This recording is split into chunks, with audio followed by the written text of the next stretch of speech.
All right, so as much as additional income is absolutely, I wouldn't shade my eye to it. Yesterday, I actually realized why people say money doesn't make you happy. So I'm no longer chasing money. Right now, in this lifetime, I am chasing, or I'm not even chasing because it's happening. I am on a mission to help as many people as I can get to whatever goal or whatever it is. Like, because William Donahue broke it down really, really beautifully and eloquently. So you guys should go check him out on YouTube. His videos just kind of appeared out of nowhere, and I've been like on a kick. Like, I have this obsessive personality. Like, once I'm on something, like, that's it. I'm on it. So I'm really, really heavily indulging in William Donahue's content currently. With that being said, because wherever you go, you're there. So even if you win the lottery tomorrow and you're in the same emotional state that you're in currently, you could end up worse off in a year from now, because now you probably would have peaked and you would have lost it all. But if you can think back to your happiest moments that you've ever had in your life, it's gonna involve people. It's going to involve being present and doing something and having a good time. You're probably not even going to think about, wow, my happiest day was when I made this amount of money. Your happiest day was probably when you accomplished something, or when you got to do something with people that you love, with people that you cherish, with people, or with yourself, when you got to look at yourself finally after years and say, look, I did that. That thing that I was shooting for all this time, I did it. Or your happiest day might not have arrived yet, because perhaps you're looking for the wrong thing. That's why, when people sometimes think I'm being judgmental or harsh, but why not? Why are we telling people not to judge? Because the only way for you to know something is to judge its character and judge the possibility and the potential of what it can impact you like. So if you don't judge something, then you are a fallacy. You're doing something wrong. It's one thing to judge something. It's another thing to form an opinion. It's another thing to form a prejudice. It's another thing to assume. When you judge something, you are just determining what this thing is and potentially why. But when you assign an assumption on top of judgment, that's when, I know she's doing that because that's when you start to judge, quote unquote, because you assume something based on your previous experiences without even giving that person a chance. Or you assume based on you're on your high and mighty horse, and you just want to feel superior because you feel inferior, so you want to feel superior to someone for some reason. But judging is not a bad thing. So anyway, so we have to judge. And when I've noticed that there are certain people that they buy all the new brand name stuff. They always have to have this, and they got to show you, they got to tell you about what they bought. And it's always blah, like mouth vomit of, I have this new thing and I spent money on it. When I run into people like that, and I've always felt this way, I automatically know that they are missing something. And I also know that all I have to do is compliment them, and they will be, you can eat off the palm of my hand. All I have to do is agree with what they say and compliment them, and then they'll be like putty. And there are other people that notice that. So also though, when I remember I was living in a gated community, really nice apartment in Atlanta, because I had to move down there. I had a really good, quote unquote, good job. People were like confused when I left because I did not like the way I was being treated there. Fortune 100 company in sales, but it was like, I hated it. I absolutely hated it. I hated the people. Not everybody, but once I got into my actual role and out of the training, I loved the training. But in the actual role, I hated those people for the most part. There were only two people that I did not hate. And one's name started with an M, and was an older guy, or seasoned, I hate to say old, seasoned gentleman. And the other one was a lady, a younger lady. Those two. Everyone else in that particular space, I could care less. And then there was this other guy. Like, there were people that I didn't always hate, but like, so anyway. And then I realized though that I was miserable. And I was sitting there on my balcony on the top floor, and like, I had a really nice apartment because the one I was supposed to get wasn't ready when I was supposed to move in, and my apartment literally called me and was like, "Are you moving today?" I'm like, "Yes, I'm moving today." And they're like, "Your apartment isn't ready?" And I was like, "Okay, but what are we gonna do?" And then they said, "Well, we'll just upgrade you for free. We won't even worry about it." I was like, "Okay, cool." So I ended up in like one of their really nice units, okay, compared to what I was supposed to have. I was like, dang, baby. So I'm like sitting on my balcony, top floor, looking. I have a beautiful view of the trees, birds in the trees. I'm just like, I hate this place. I am miserable. Why? The only time that I felt really happy down there was when I was sitting on the patio looking at the birds. Just looking, because the bird's literally right in my face. So I was just looking at the bird. But other than that, I hated it. And I realized at that moment, first of all, I realized multiple things. One, no one is coming to save me. No one is coming to save you. If I'm going to get out of this, it's going to be through my own effort. And when I say get out of this loop of falsities, of falsehoods, Jesus is not coming down off that cross to get me out this dang on job, is the point that I'm trying to make. No one is coming to save you. All right? That's the first thing. The second thing was that this is not it. I was missing something, and what I was missing was my family. I was missing the interaction. I was missing hugs. I was missing night, see you in the morning, love you. I was missing the camaraderie, the true feeling of being home. That's what I was missing, because I was far AF away. I was in Georgia, by my darn self, getting harassed at work, and I didn't know how to handle it. And I ended up like telling somebody what was going on. Because the guy started yelling at me because I didn't want to go out with them, and like banging his hands on the desk. And I'm like, what the f- is going on? And then the woman who I liked came and like got me, and we went straight to HR. And then they blacklisted me, put me on a territory with all fake deals. Everything had matured, but everything was fake. And then the guy who was harassing me got promoted. I got bit at this place. It was horrible. Absolutely horrible. And they hid it. They did an investigation. And then I was punished because these men could not control their urges around me for whatever reason. I was punished. So, I learned a lot from that situation. I learned not to let things slide because people, I learned a lot, and ultimately I grew from it. And though to this day, I'm thankful that I left. And F that place, to be quite frank. F that place. And I know they got some karma. I don't know who, but I do know that when you F around, you find out. And when someone like me, when you're not bothering nobody, when you finally get out of the way, the universe comes in guns blazing and air that place out emotionally in a spiritual. There's like, as Kanye said, I don't have to fight back. I let God fight my battles. So I will like pull up if you come over here and mess with me. I will pull up on you. Like, first of all, let's be clear here. What's happening? Let's be very clear. I'll be stern, but I don't do all this stuff anymore. I don't let stuff slide. I've learned a lot. So the point is, though, I learned also from that experience that it's not about the money. And something that William Donahue said was, it just clicked, like, because wherever you go, you're still there. Because at that time, I still had things that I had not addressed. I still had things that I was working through. And suddenly, Seymour, it was everything that I had hid from was in my face. I had to work through it. And years and years, I was living there. I don't even remember what year it was. It was pre-COVID, because I left that hellhole during COVID.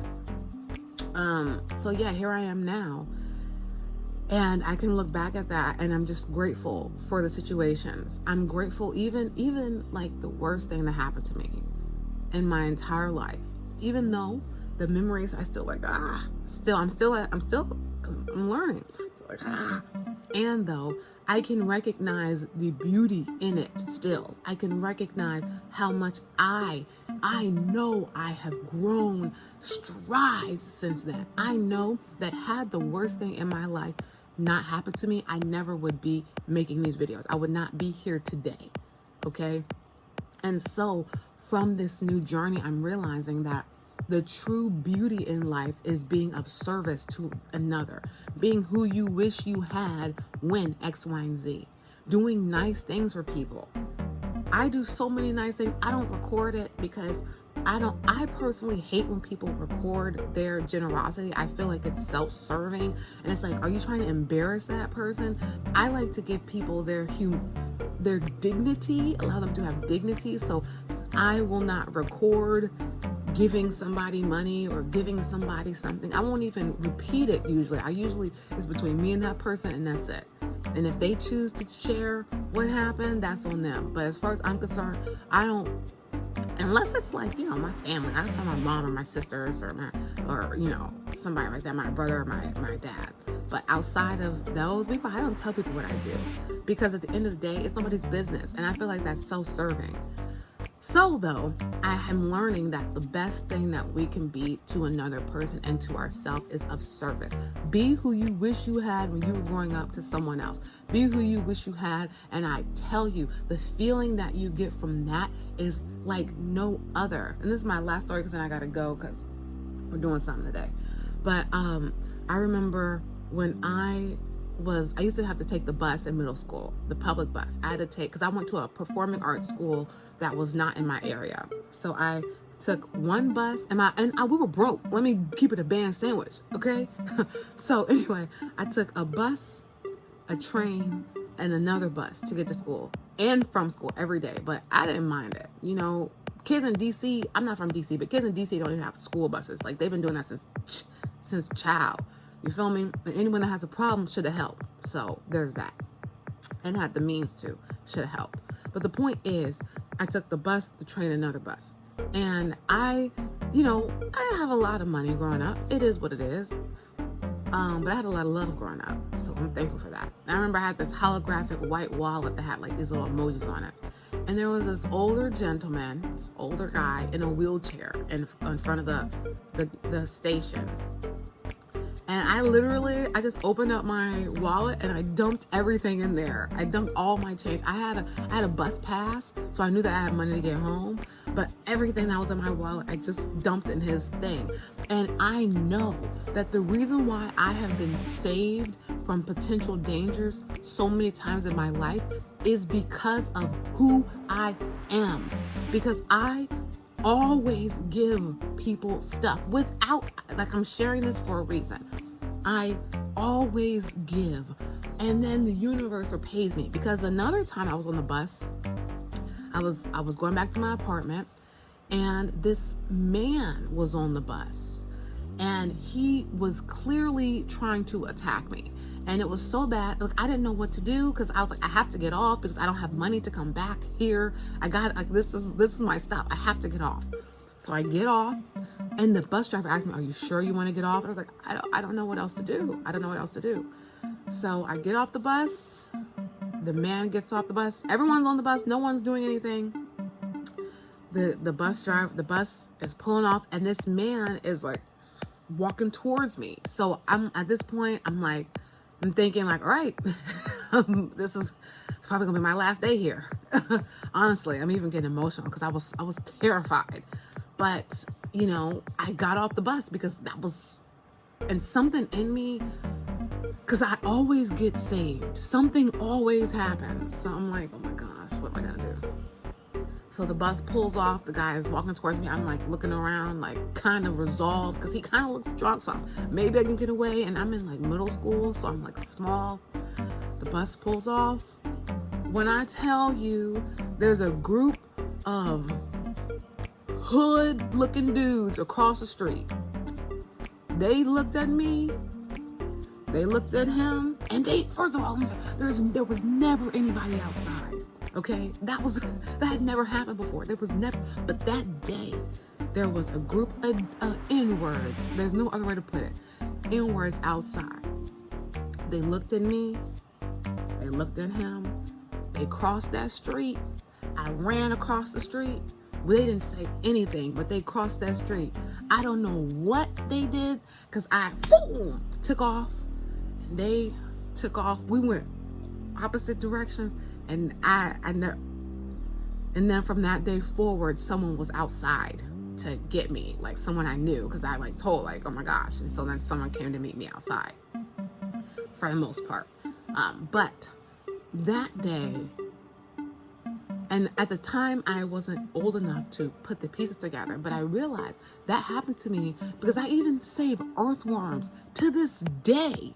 To this day, if it rained outside and there was a worm on the ground, it's getting hot outside, I will take that worm and I'll put it in the grass. To this day, I save earthworms.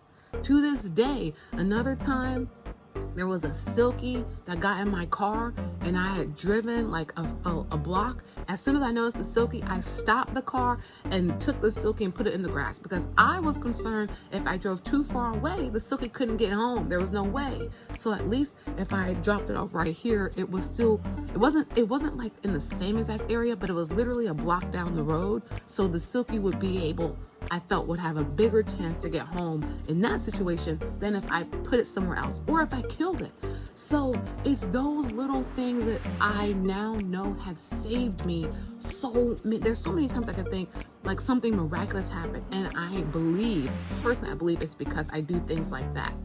I will save earthworms. I will save silkies. I will give older people money. It doesn't matter to me if it's something that I can do that feels right, because I have to have a good feeling about it. I'm still in tune because sometimes it gets me caught up too. But the point is, I usually have good senses and can know if something's about to go up or something's about to go down. However, though, I believe that the reason why I was saved that day from that weirdo man is because of everything else that I've done. Because that never happened that those guys were outside, but they took care. I never saw that guy again. I don't know what happened, honestly, but I know that nothing happened to me. I know that I was safe. So that's the point. When you start to do certain things, you don't have to get buck with people back, because God will handle it. The universe will handle it. This world will handle it, but also you have to put in the work too. And I realized that, okay, not only the more good that I do, the more protected I am. On top of that, on top of everything else, the more that I can do, the better I feel. And I just have to be around, because I've been around some family that has been toxic and horrible. And when I was around that particular group, the worst thing in my life happened. And though I came back to where the love was, and I've been better than ever. So with that, and that group had money. So I learned from firsthand experience multiple times, it's not the money that matters, it's the feeling. Because when I was around people with money who were evil and mean and would do stuff like not feed me, and it was horrible mistreatment just because I had the nerve not to be a muppet. When that person said jump, I didn't jump. I said, why are you asking me to do this? Because everyone else around these people are afraid of them except for me. And so I became a target. And so in that time, the worst thing that ever happened to me happened because I was surrounded by visceral, rude, mean people with money. And I'm not saying that money is the problem, because it's not. But it's not the answer either. The answer is within you. The answer is finding people that love you no matter what. They love you whether your underarms stink. They might tell you to go take a shower, but they still love you. They don't mistreat you. That's the goal. And then when you can be that to other people, not only do you have blessings that come to you, you're protected. I firmly believe and know that in my heart, because the moment you are surrounded by other things, you start to feel that way, your protection goes down. Because you don't feel like yourself anymore. You just can't do certain things anymore because of you're being attacked from all sides. And eventually that starts to impact you. So it's very, very, very, very, very, very, very important that you surround yourself with people who are good to you.